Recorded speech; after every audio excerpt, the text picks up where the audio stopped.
Hey everyone, ready for another deep dive? Today we're going to unpack this crypto and coffee at 8.mp3 thing from Blockchain DXB. It was recorded December 19th, 2024. So think of this as your personal briefing on all things crypto, blockchain, and AI. But, without all the super technical stuff that can sometimes be hard to follow. Sounds like a plan.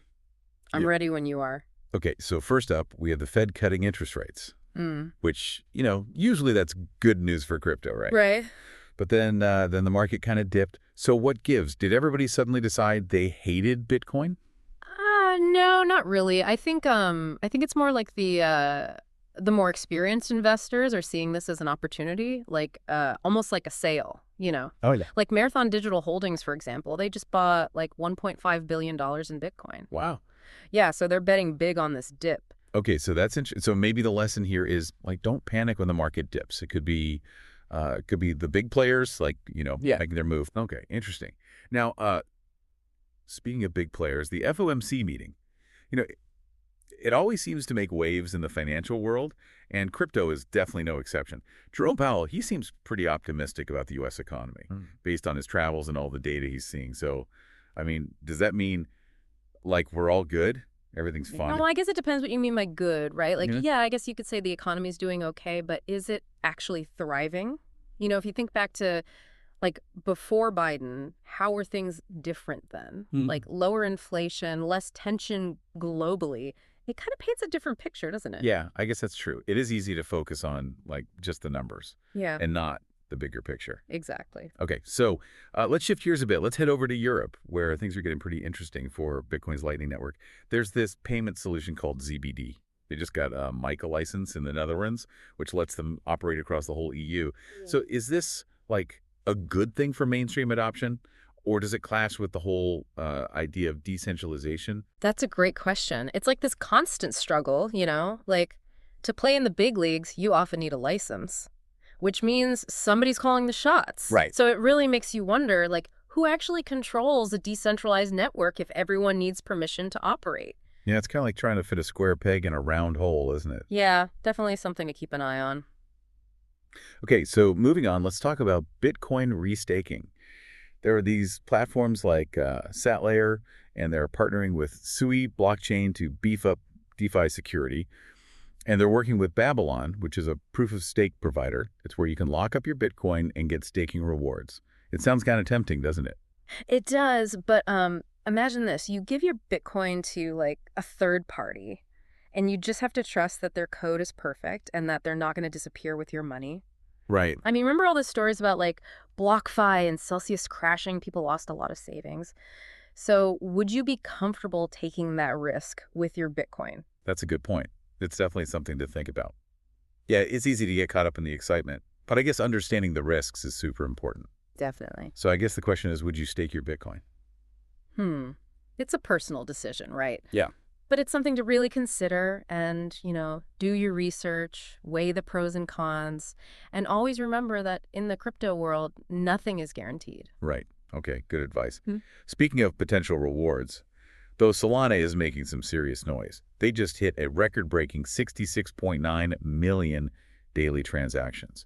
This was after they launched the Pengu token, which is tied to the Budgie Penguins NFT project. That's more than all the other major blockchains put together. So what's driving this surge? That's a great question. It's definitely fascinating to watch. I mean, Solana is killing it in DX trading volume and active addresses.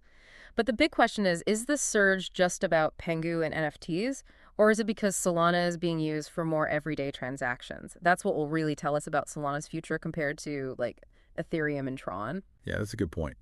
So I guess big numbers are exciting, but it's also important to understand what's behind them. Absolutely. It's about the quality of the activity, not just the quantity. Right. Okay, so let's switch gears from blockchain to AI for a sec. Our source takes us to Dubai, where Harvard's Digital Data Institute and the Harvard Business School Club of GCC had a conference on AI transformation. What stood out to you? Well, the UAE's approach to AI is really interesting. They call it a people-centric approach. Oh, okay. Yeah, Omar Sultan Al Alama, who's the UAE's Minister of State for Artificial Intelligence, he really emphasized using AI to make people's lives better, especially in areas like energy, healthcare, and education. So it's like they're focusing on how AI can benefit people directly? Exactly. Not just focusing on the technology for technology's sake. Okay, so like what would that look like? Well, for example, they're using facial recognition to make immigration smoother and AI to optimize traffic flow. So it really makes you think, would you be comfortable with that much AI in your life? Like, where do you draw the line between convenience and privacy? Yeah, that's a great question. It definitely makes you think about how AI is changing things and the choices we have to make. For sure. Okay, and speaking of AI that improves lives, there's this company, OmniOps, in Saudi Arabia. They just got $8 million to scale up their AI infrastructure. Yeah. And they're all about sustainability and energy efficiency, which is pretty impressive, especially considering how much energy AI can use. Yeah, it's a big deal. Like, as AI becomes more common, the energy it uses is going to be a bigger and bigger issue. So it's important to address that now. Yeah, for sure. Well, what OmniOps has done is they've managed to cut GPU power consumption by 50%. They've also doubled workload speeds and boosted GPU inference efficiency by 14 times. Wow, those are huge improvements. Yeah, they're showing that you can have cutting-edge technology without harming the environment. Okay, that's great. So in this first part, we've covered a ton, from market dips and Lightning Network licenses. We've talked about the risks of restaking, Solana's crazy growth, and the UAE's people-centric approach to AI. What are your thoughts so far? Wow. Yeah, it's a lot to take in. Take a moment to let it all sink in. We'll be back soon to dig deeper into these topics and see what other insights we can uncover. Welcome back. You ready to dig a little deeper into some of these trends? Absolutely. I'm still kind of hung up on those Solana numbers, Yeah. 66.9 million daily transactions. It's just crazy. Like, it really shows what blockchain can handle. But, like you said earlier, the real question is, are those transactions mostly from that Pengu token and those Budgie Penguin NFTs, or is Solana, like, actually becoming something people use every day? Yeah, that's the big question, isn't it? Like, are we seeing just a temporary spike because of all the hype? Or is this a sign of real adoption? That's what will really tell us if Solana can compete with the giants like Ethereum and Tron. It's like comparing a viral video to a classic novel. One grabs your attention for a minute, but the other stands the test of time. I like that analogy. That makes a lot of sense. So, okay, let's go back to AI for a minute. That UAE's people-centric approach is really interesting to me. It's kind of refreshing. Mhm. To see a government focus on how AI can benefit its people instead of just focusing on, like, economic gains or being the best at technology. Yeah, it's a different perspective. Instead of being afraid of AI, like it's some job-stealing robot, they're focusing on how it can make life better. Right. Think about it. They're using facial recognition to make immigration smoother and AI to, like, make traffic flow better. Those are real improvements that people experience every day. It's almost like they're trying to create, like, a model for ethical AI development. Mm-hmm. You know, one that's focused on humans. Hmm. Could this, like, inspire other countries to do something similar? What do you think? It's definitely possible. The UAE is really challenging that negative story we often hear about AI. Right. They're showing how AI can be used to make us better, to improve our lives, not just replace us. Yeah, It's a good counterpoint to all those, like, dystopian sci-fi movies we see. Right? totally.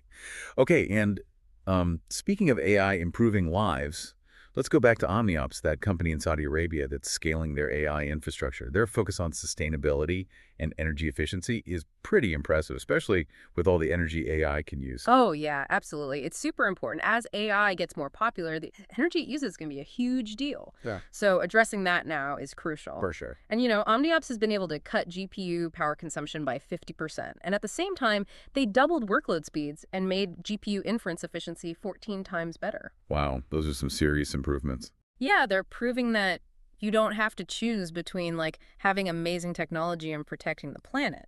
Yeah, you can have both. Exactly. That's great. Yeah. And their commitment to data sovereignty and privacy and making sure content is local is really important, especially for sensitive areas like government, energy, aviation, and healthcare.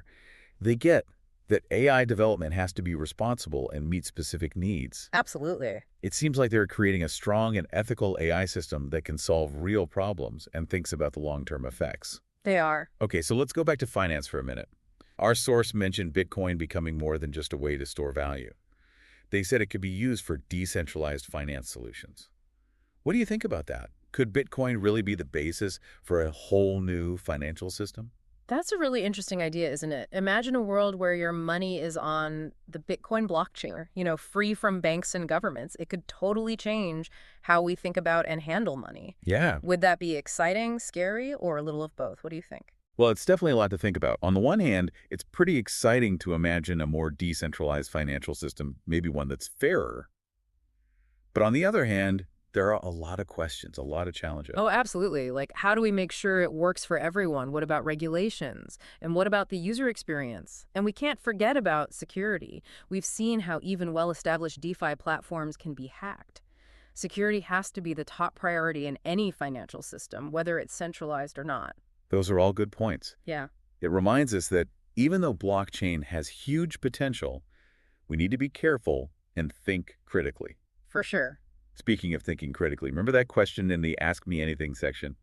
Someone asked about Bitcoin reaching everyone through satellites.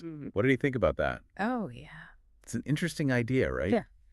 Making Bitcoin accessible from anywhere in the world.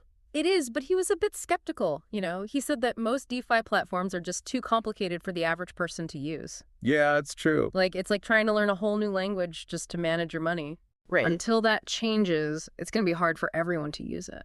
That makes sense. Even for people who know a little about crypto and blockchain, DeFi can be pretty confusing. Yeah. And after seeing platforms like BlockFi and Celsius collapse, it's understandable why people are hesitant to trust a decentralized system with their money. Exactly. So it's not just about making it accessible. It's about making it user-friendly, secure, and transparent to build that trust. Yeah, it's like building a bridge to a new world, right? It needs to be strong, reliable, and easy to cross if you want people to use it.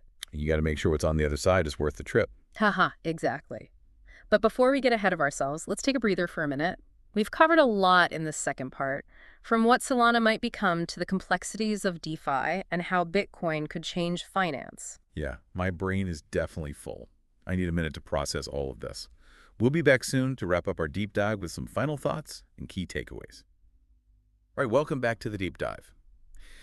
It feels like we've been on this whirlwind tour of the future of finance and tech. Yeah, for sure. We've covered a lot of ground, deciphering market dips, exploring all the ins and outs of Bitcoin restaking. And then there's the potential of Solana and the rise of people-centric AI. It's been a fascinating journey. Yeah, we started with a simple question like, why did the crypto market do something weird when interest rates got cut? Which, is usually a good thing.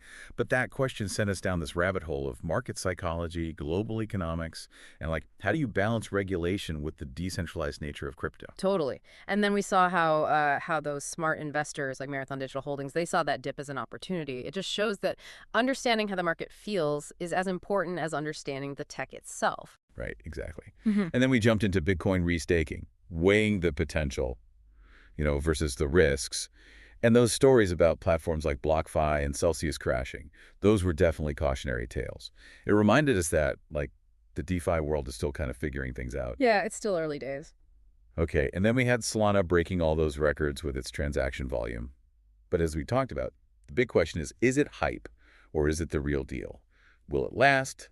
Can it really challenge Ethereum and Tron? Only time will tell.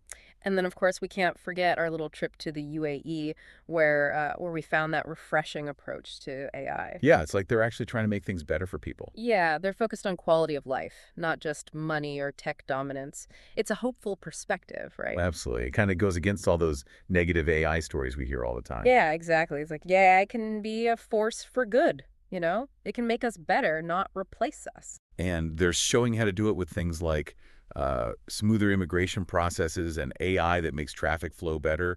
Those are tangible things that improve people's lives every day. Totally. And speaking of real-world benefits, there's OmniOps, that company in Saudi Arabia. They're all about sustainable AI infrastructure. And they're proving that progress doesn't have to hurt the environment. Yeah, their commitment to energy efficiency and reducing that GPU power consumption while making things faster, it's setting a great example. Absolutely. Okay, so it's clear that we're living in a time where technology is changing everything at warp speed. Yeah. But like we've seen, each new thing comes with its own set of good stuff and bad stuff. Yeah. So what does all this mean for you, the listener? Well, this deep dive has given you a sneak peek into the future of finance, technology, and how they're all tangled up together. But it's more than just a sneak peek. It's like an invitation. An invitation to what? To explore, to ask questions, to get involved with these new technologies and figure out how they might change your world. I like that. So will you be the one just watching, or will you be a part of this tech revolution? Will you grab the opportunities, navigate the risks, and help create the future you want to see? That's a great question. These are questions that only you can answer, but armed with the knowledge and insights from this deep dive. We hope you feel empowered to make smart decisions, explore what's possible, and embrace this crazy, ever-changing world we're living in. We're all in this together, right? Exactly. Thanks for joining us on the deep dive. Go out there and make your mark on the future.